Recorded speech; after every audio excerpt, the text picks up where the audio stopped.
जहां एक तरफ राफेल जेट परमाणु बम गिराने का अभ्यास करने वाले हैं, तो वहीं दूसरी तरफ चाइना ने भारत को क्यों कहा कि हम अब तैयार हैं। जानेंगे जियोपॉलिटिक्स में क्या कुछ चल रहा है। हमेशा की तरह जानने को मिलेगा बहुत कुछ।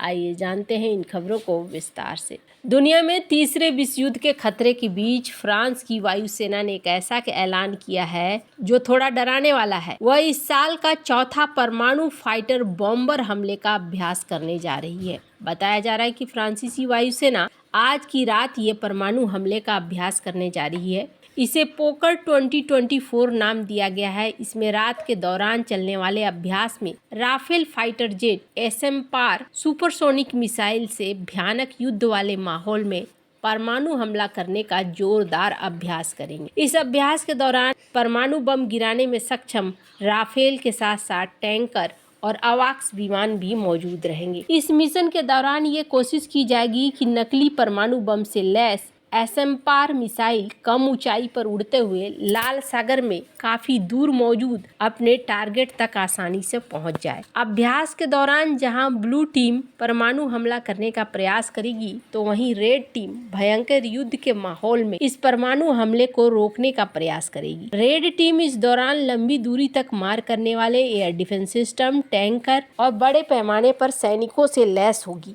विश्लेषकों का कहना है कि इस अभ्यास का मकसद फ्रांसीसी वायुसेना के जवानों को जमीन और हवा में ट्रेनिंग देने का है। उन्होंने कहा कि इसका एक और बड़ा मकसद दुनिया के परमाणु बम से लैस देशों को भी संदेश देना है। फ्रांसीसी रक्षा विशेषज्ञ इटीने मार्कूज के मुताबिक इस परमाणु अभ्यास के जरिए फ्रांस ये दिखाने की कोशिश कर रहा है कि दुनिया में भू राजनीतिक हालात चाहे जैसे भी हो, फ्रांसीसी रणनीतिक फोर्स पूरी तरह से अलर्ट है। उनका इशारा रूस और चीन की ओर है। फ्रांसीसी सेना ने कोरोना के दौरान भी इसी तरह का परमाणु अभ्यास करके अपनी ताकत का शानदार प्रदर्शन किया था। फ्रांस के पास करीब 290 परमाणु बम हैं। फ्रांस ने अपने सभी परमाणु बमों को तैनात कर रखा है या फिर उसे बहुत ही कम समय में तैनात किया जा सकता है। अमेरिका के बाद परमाणु बम के मामले में फ्रांस सबसे पारदर्शी देश है। फ्रांस ने बहुत समय पहले ही अपने परमाणु बमों की संख्या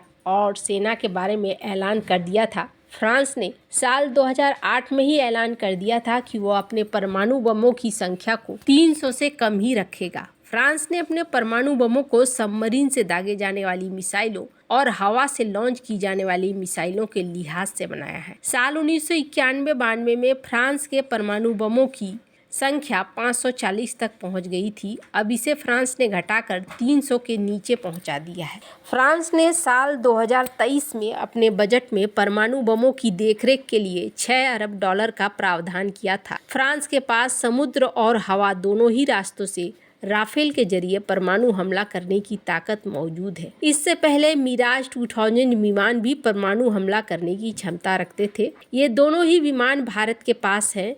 भारत भी परमाणु हमले के लिए मिराज 2000 विमानों पर ही भरोसा करता है। राफेल का जुड़ना एक अलग एंगल यहाँ पर भारत का बढ़ाएगा। वैसे आपको बता दूं, यूरोप को किस बात का डर लग रहा है। यूरोप इस वक्त डरा हुआ है रूस की वजह से, और साथ ही साथ कहीं न कहीं ट्रंप की वजह से भी यूरोप डरा हुआ है। रूस की वजह से इसलिए डरा हुआ है कि रूस हो सकता है यहाँ आगे बढ़े और आगे बढ़कर ये यूरोपीय देशों को गिरफ्त में लेने की कोशिश करे। इस बात को कहा जाता है। अब ये सच है या फिर एक भ्रम है जो यूरोप को हो रहा है, ये तो आने वाले समय में ही पता चलेगा। पर इस बात को लेकर कई बार कहा भी जा रहा है। फ्रांस ने भी एक बार इस बात को लेकर कहा था कि अगर आज नहीं रोका गया रूस को, तो रूस का मन बढ़ता चला जाएगा और रूस फिर धीरे धीरे यूरोप की तरफ आगे आएगा और यूरोप को गिरफ्त में ले लेगा।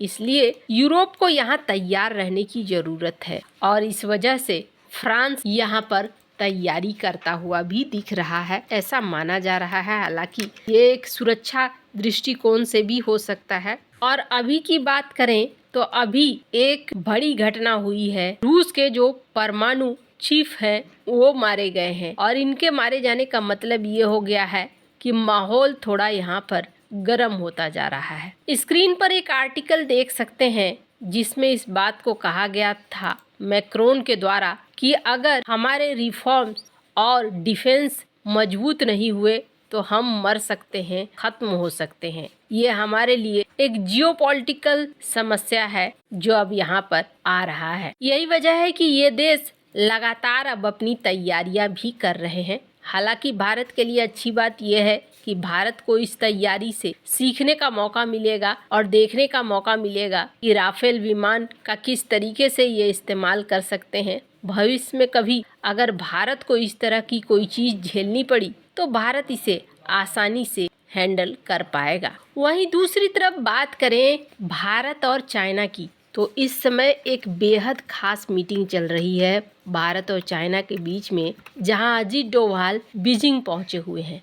इस मीटिंग को रणनीतिक लिहाज से बहुत खास माना जा रहा है और इसमें बेहद खास प्रतिनिधि भी है जो हिस्सा ले रहे हैं। और इसमें कहा जा रहा है कि भारत और चीन के बीच जो सीमा विवाद है उसको लेकर तो बात चल ही रही है, साथ ही साथ इंडो पैसिफिक क्षेत्र में भारत और चाइना अब धीरे धीरे एक दूसरे के साथ करीब भी आना शुरू कर रहे हैं, ऐसा माना जा रहा है। स्क्रीन पर एक आर्टिकल देख रहे हैं जिसमें कहा जा रहा है कि चाइना ने ये कहा है कि हम यहाँ भारत के साथ मिलकर काम करने को तैयार हैं, जो भी समस्याएं हैं उन समस्याओं को दूर करने के लिए तैयार हैं। बातचीत से हम सारी समस्याओं का समाधान करेंगे। 5 साल में ये पहली बार बैठक हो रही है, 5 साल बाद, और ये बैठक बहुत ही ज्यादा महत्वपूर्ण है। हालांकि ऐसा लगता नहीं है कि इस बैठक को लेकर बहुत ज्यादा खबर मीडिया में आने वाली है, पर जो भी है